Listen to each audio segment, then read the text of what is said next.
If you want to be respected, liked, and taken seriously, your actions matter more than anything. You see, I've spent years working with the top business owners and starting my own multi-million-dollar business. So I've seen firsthand the differences between the people who get respect versus those who get overlooked. So these are the 5 ways to make anyone respect you. First up is the big question. Do you want to be respected? Or do you want to be liked? I am a natural people pleaser, and I think this shocks people who meet me today because I don't have traditional people pleasing qualities any longer. And that's because I have made active choices for the last decade to not choose to be liked more than I want to be respected. See, when you don't know which one of the two you're going after, you can get confused, because when you're meeting people and you want to please people, you can end up pleasing the wrong people. And I can honestly say that until my early 20s, I always prioritized people liking me and what people thought about me more than choosing the right people to respect me. And what happens when you prioritize people liking you is you compromise. You spend time around people who do things that you actually disagree with. But because you want to be liked, not respected, you don't say anything, you don't change the environment, heaven forbid, and you don't correct them. You just keep going on, agreeing to things that actually make you feel like you're compromising. In order to be respected, the first person who has to respect you is you. So when you think about who you spend your time with today, are you making compromises? Are you feeling like you have to make people happy or like they have to like you over the things that you know you need to do in order to respect yourself? When I first went to college, I wasn't really the partying type. However, the friends that I was hanging out with did like to party. And they liked to drink more than I like to drink. But I didn't know how to stop spending time with them. So I just fell into this role where I would be there. I would always be the sober one, but I was wasting all of my time trying to get them to like me or think that I was cool because I was still in the environment. It took me longer than it should have to extract myself from that environment. And not that there's any judgment that I have for people trying to figure their lives out while in college, but I know that for me, I was making decisions at that time based off of what somebody else thought and what somebody else wanted me to do, instead of prioritizing the decisions that I knew would allow me to respect me. Remember, without respect, your voice just gets drowned out and your authority will be entirely ignored, no matter how friendly or charming you actually are. You have to establish clear boundaries, show competence, communicate with authority to start to earn respect. Number 2 is next. Consistency over long periods of time creates confidence. It is easy to just go into the gym for a couple of days and you get all excited about it and you buy your cute workout clothes and you start to think, man, I'm gonna finally take control of my health and wellness journey. But if you fast forward 2 weeks and you're no longer in the gym, your confidence and your ability to stick to your word goes down. That is the exact same thing that happens with the people in your life when you tell them that you are going to show up for them and you are going to make it to dinner and you back out last minute because you don't feel like it, you don't want to, you don't feel good. You are not going to build confidence that you are the type of person that does what they say that they're going to do. So every decision that you make, whether it's consistent or inconsistent, is giving somebody an understanding of how much confidence they can have in you. Now, extrapolate this to the work that you do. Whether you're a team member or you own a business, when you say that you're going to get something done, do you do it by that time? When you say that you're going to follow up, do you actually follow up? You see, people learn by how you follow up,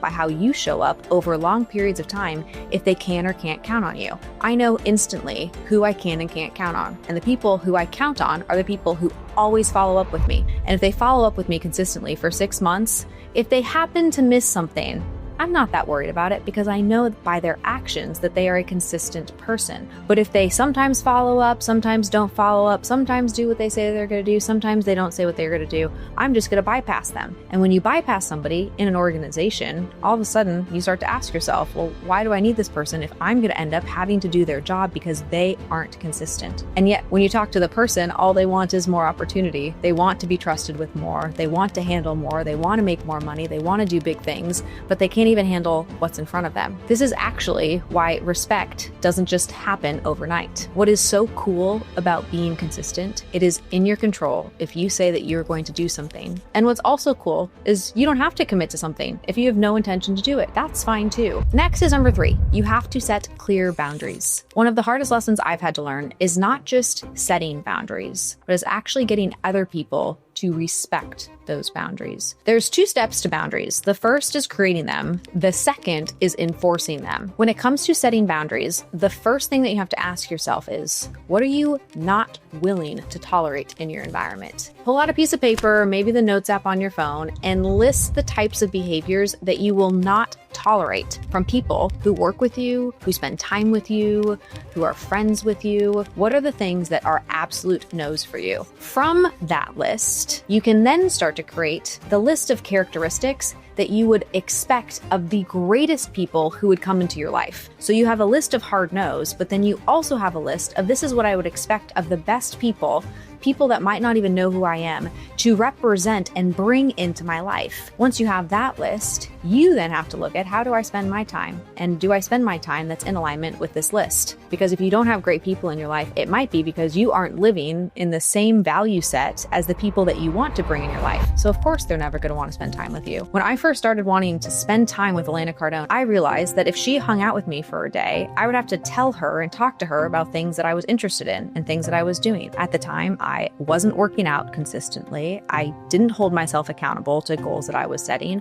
I was wishy-washy about what I did or didn't want for my future. I wasn't able to clearly communicate the personal goals that I had for myself. And so I spent 6 months becoming the type of person that Elena would want to be friends with, so that when I did have the opportunity to meet her, to spend time around her, we had similar shared interests. When she wanted to go to the gym on the very first trip that we took together, I wasn't embarrassed by how out of shape I was because I had already started to go to the gym. So you have your list of the things that you want. And when it comes to the list of things that you don't want, here's the challenge. When it comes to the things that you don't want and the boundaries that you are setting, where you would kick somebody out of your life for violating those boundaries, it can be incredibly difficult to draw a hard line. I can't tell you how many people have, to my face, made disrespectful comments, have laughed at me, have lessened my role, have not taken me seriously. And in those moments, it's challenging to actually say, you no longer get a spot here, because they're already there for a reason. They're there because they're family. They're there because you've known them for a while, because you hired them. You thought that they were going to help you and they were responsible for something. And I have always found that if somebody is violating a boundary that I have and I get rid of them in my life has never gotten worse. It actually gets better. But if you think that things are going to get worse, be challenging, everything's just going to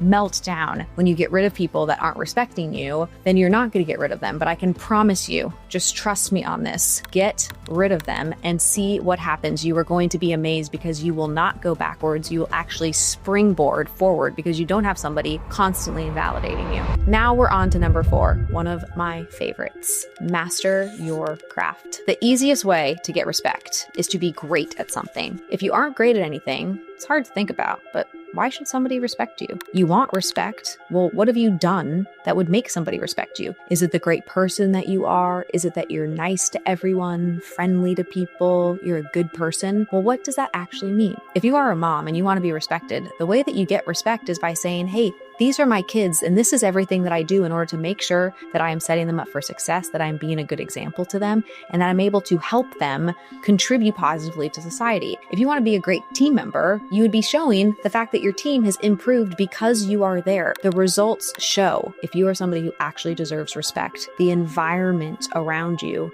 should improve because you are there. So when you look at your environment, you should ask yourself this question: is my environment better because I am there? If it's not better, if it stays the same, if it's worse because you get on the scene, then nobody should respect you, because you don't do anything to make things better. On the contrary to that, if you do show up to an environment and you choose to make it better, you can then point to, hey, all of these things that are positive happened because I was there, and that is why people respect you. Now, I work with team members and business owners each and every day, and the fastest thing that I drive them to is a specific stat. What is the thing that we can measure that you did that you are great at? I think about the social media team that I work with. They have ridiculous stats now. Why do they have stats? Because they've gotten good at one thing. How do we take video and create compelling messages for people to understand who we are, what we do, and what we're all about? See, those stats that they now have are actually in the physical universe. It's not just that they happen to be good at social media. There are social media managers who cannot produce a single great piece bodies of content that people actually want to watch. The difference between somebody who's average and somebody who's great is the stats. But the fastest way to get confused is to think that you have to be good at social media at the exact same time that you have to be good at PR, at the exact same time that you have to be good at some other form of marketing. Get stats in one area. People will then respect you for those stats that you have because you can say, hey, I did this, I did this, I did this, I did this in order to make this happen. That creates confidence, which ultimately leads people to respect you. To contrast my current social team compared to previous team members that I've worked with, I will never forget when one of my team members came to my office and she said, the two of us are so overwhelmed, we're so overworked, there's no way that we can create more content.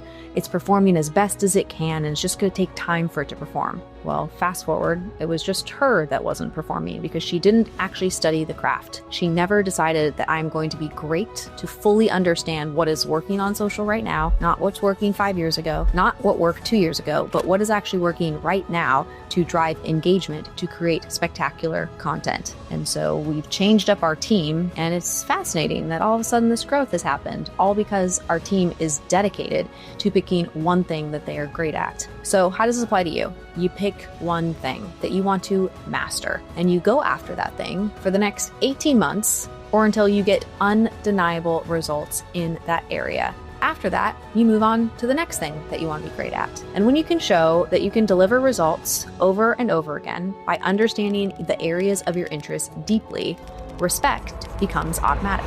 Lastly, number 5, your actions will always speak the loudest. I still don't get the level of respect from people that I would like. The trick is to not use someone's lack of respect as a reason for why you should stop trying. When I decided to marry my husband, I was petrified that for the rest of my life, people were just going to look at me as my husband's wife, where I would be in his shadows because he is unbelievably smart, successful, and truly a business savant. And I thought, oh, for the rest of my life, people would just tell me, oh, you got lucky, or you must not work very hard, or what's it like to work in your husband's business? Even if I'm working in the business 18 hours a day and driving consistent value. But finally, I realized that people's lack of respect for me has nothing to do with the respect that I need to create for myself. I'm the only one who gets to see how I do or don't show up.